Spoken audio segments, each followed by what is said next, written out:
Hanifah Rahmadian. Aku Angelina Tuasis.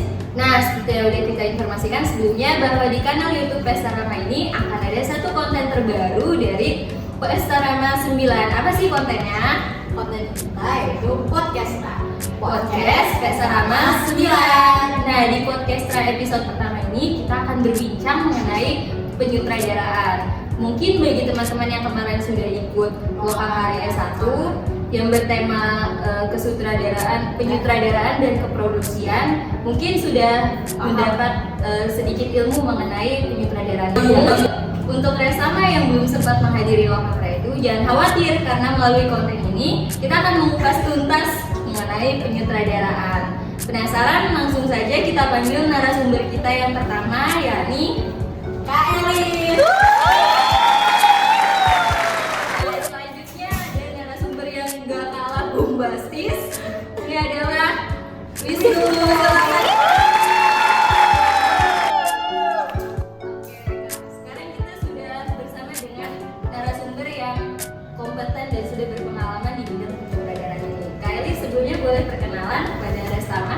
Halo teman-teman Pesta Rama 9, saya Eli Susilawati, sutradara Kocak Acik Pesta Rama 8. Ya, saya Wisnu Latifai, saya sutradara dari kelas A. Penampilan apa nih Kak? Grafito. Wih. Oke, lanjut pertanyaan pertama ya Kak Elis.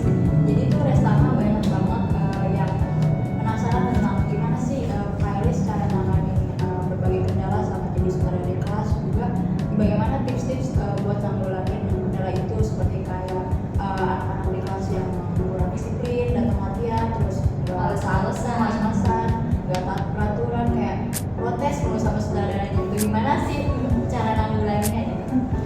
Misalkan menurut aku jawaban yang tadi itu ini berdasarkan pengalaman aku di Pesta Rama 8 ya, karena aku tuh jadi sutradara hanya di Pesta Rama aja dan berdasarkan pengamatan di magang, waktu itu aku magang di teater Patri.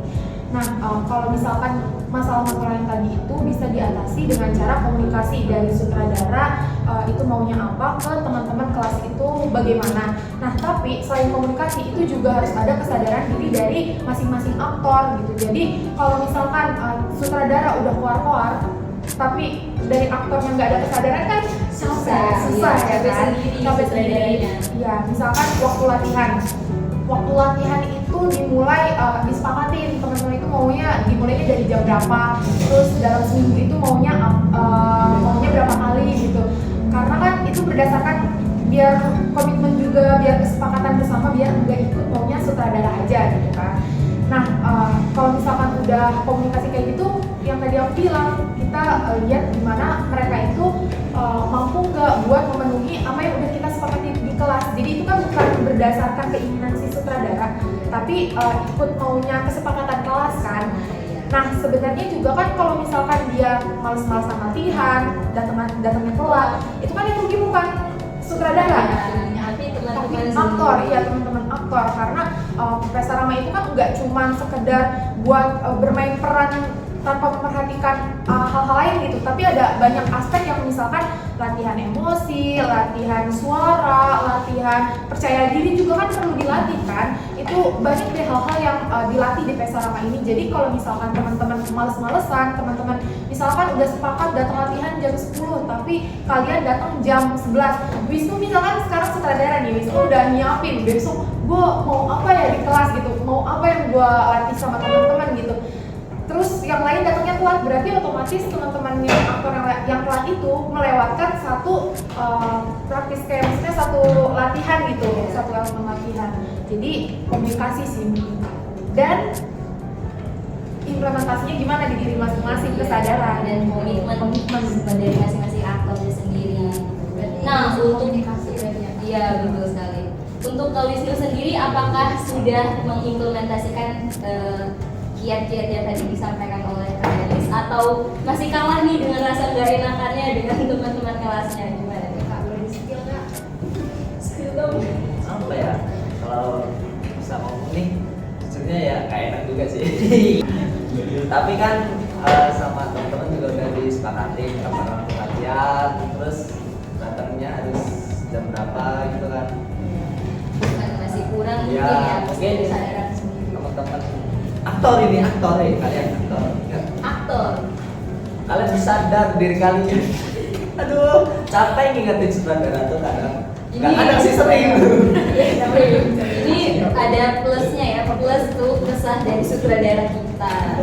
Oke, pertanyaan selanjutnya mungkin Oke, yang kedua tuh kan jadi sutradara tuh bukan hanya ini ya kak mengatur keaktoran tuh kak, bisa juga sering diminta untuk sharing kostum, make up, terus juga di produksi yang lain, artistik dan segala macamnya. Gimana sih kak cara kakak itu mengolah sama mengatur apalagi di dalam waktu kuliah misalnya kan nah, jadi cara kakak buat mengatur segalanya biar segala pementasan itu ujungnya lancar gitu. Apa aja sih? Oke, kalau menurut aku ya pas banget nih kalau aku tuh jadi sutradara di Kocak Acik itu memegang artistik, kostum sama make up. Nah di kelas itu kan ada artistik, kostum dan make up juga ada tim-timnya itu. Nah kita tuh ada diskusi sama mereka misalkan kita udah ada setiap kumpul setiap latihan itu kan dari mereka itu store ke sutradara apa yang mereka pikirkan tentang kostum si ini, tentang makeup si ini gitu. Jadi selalu harus ada konsultasi juga, harus ada apa ya dari progres dan nggak dari tim kostumnya doang, tapi dari si pemerannya juga, dari si aktornya juga. Misalkan kayaknya gue pakai ini boleh nggak gitu, atau gue mikir kalau misalkan kalau itu kan dari atau enggak erok pakai ini boleh nggak gitu. Nah kita juga yang jadi timnya itu dan dari tim artistik, kostum, make up dan aku sutradara juga kita harus kayak menerima semua masukan dari teman-teman itu kayak gimana gitu.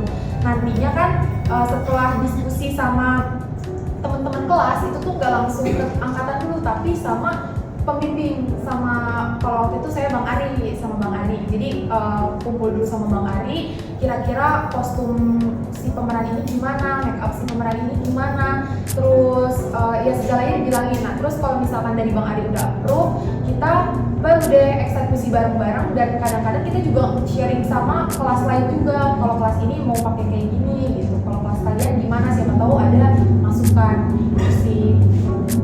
Jadi lagi-lagi yang harus diperhatikan pertama kali adalah komunikasi dan saling menyumbangkan masukan dan pendapat gitu. Karena kan ini adalah pertunjukan secara kolektif, nggak bisa masing-masing mau sendiri gitu.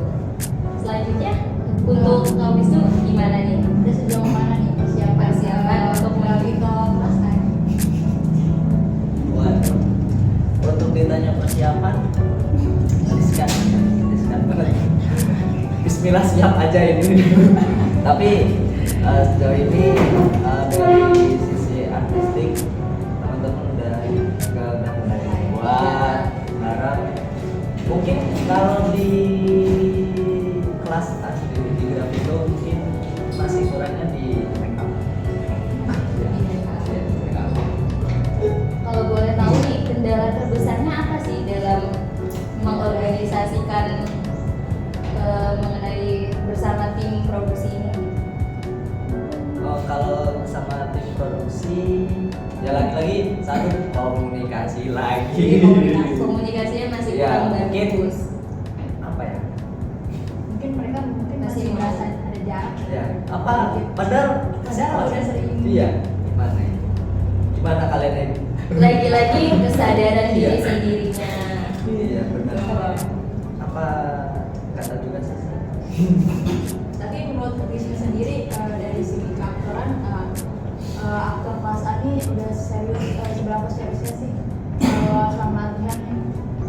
Kalau semasa latihan yang sutradara lihat serius, cuman mungkin seriusnya perlu ditambah karena sebentar lagi kan juga udah masuk hampir 2 bulan atau sebulan sebelum pementasan kan. Dan sedangkan ada beberapa aktor yang mungkin dari segi suara, dari segi gerak, ataupun dari segi naskah mereka belum cukup lah. Mungkin harus ditambah lagi keseriusan itu ke dalam diri mereka. Oke, Kak Elis, kita udah masuk pertanyaan terakhir nih. Gimana sih cara Kak Elis buat membangun jiwa sosialisan dalam aktoran tuh kayak mereka tuh lebih mendalami karakternya masing-masing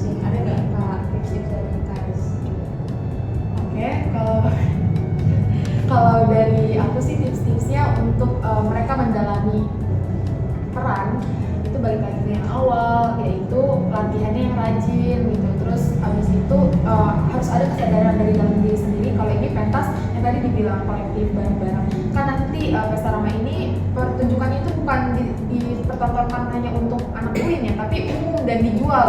Masa iya sih kita mau mengecewakan penonton dengan penampilan kita yang begitu gitu? Rugi dong. Aja.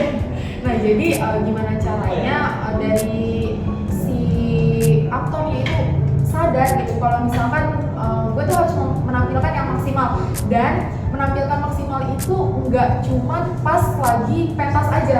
Harus tahu nih kalau misalkan kita tuh serius maksimal itu tuh harus dari latihan, karena biasanya kalau misalkan pas pentas itu tuh kebawa sama pas latihan. Jadi harus dibiasakan. Iya, jangan misalkan kayak masih latihan ini makanya gue santai aja gitu kan, biasanya begitu ya. Iya. Tapi jangan begitu, karena pentas iya nanti kebiasaan, nanti yang ada pas lagi pertunjukan itu kebawa, itu kan kita bahaya gitu. Jadi dari semuanya elemen-elemen yang ada di dalamnya itu harus kerjasama, kayak misalkan sutradara. Terus ada satu juga yang hampir kelewat, stage manager tadi kan, gimana caranya yang latihan itu juga bisa kerjasama sama stage manager, latihan dari segi materinya, dari segi waktunya gitu.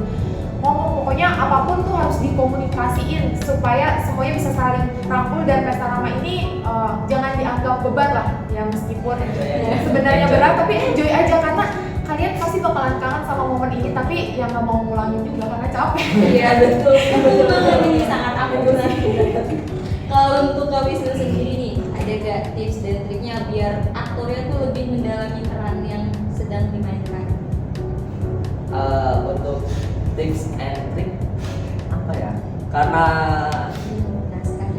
saya juga baru menjadi sutradara, nggak banyak yang saya tahu lah. Dan dari saya tahu mungkin untuk kiat-kiat itu mungkin bagaimana kita memahami teks dulu. Karena ya percuma kan kita kalau pentas tapi kita nggak paham apa sih yang mau kita omongin. Jadi mungkin perlu di pendalaman teks dulu supaya kita tahu, oh ini kita pentas mau membawain hari ini untuk penonton. Karena kalau kita pentas tapi nggak ada makna yang mau dibawa itu percuma, nggak dapat pesannya. Dan mungkin yang kedua ya bener yang dikata Kak Elis tadi, untuk latihan yang lebih serius sih. Kalian aktor gua latihan lebih serius itu penting sih. Dan mungkin yang ketiga saya nambahin, mungkin observasi lapangan itu juga cukup penting, karena kalau kita ngerasa dari feel doang untuk seukuran nonton itu nggak cukup, kurang, karena kita harus lihat realita yang ada di lapangan juga, kayak gimana itu tokoh yang sebenarnya yang ingin kita akan gitu sih. Oke deh, sama mungkin sekian ya untuk episode pertama dari podcast ini. Nah, ilmu yang telah disampaikan oleh Kak Elis dan Kak Wisnu tadi benar-benar sangat informatif dan menambah pengetahuan kita mengenai kesutradaraan. Jadi ada beberapa hal nih yang dapat kita highlight dari obrolan santai kali ini. Yang pertama, kita harus paham bahwa komunikasi dalam sebuah penggarapan pertunjukan itu sangat penting dan sangat diperlukan gitu. Karena kalau komunikasinya jelek ya satu tim akan berdampak pada satu tim. Yang kedua, kita juga harus paham bahwa di sini kan merupakan pertunjukan yang sifatnya kolektif. Jadi kita harus punya kesadaran dan komitmen dari diri sendiri nih untuk wah, ayo nih kita bekerja sama tim. Nah, yang terakhir dari sutradara juga menambahkan untuk memperdalam karakter yang sedang kita bawakan atau sedang kita perankan, kita harus memperbanyak observasi, karena kalau kita hanya mengandalkan feeling gitu, itu mungkin nanti hasilnya akan kurang natural ya. Jadi kita harus tetap observasi bagaimana melihat fakta di lapangan. Seperti itu. Mungkin cukup. Terima kasih Kak Elis dan terima kasih Kak Wisnu atas keluhannya untuk teman-teman aktor kelas A. Sekian dari kami. Aku adalah Diva Rahmadian dan aku Andrea Francis. Ini adalah Podcastra episode 1. Kami pamit undur diri. Wassalamualaikum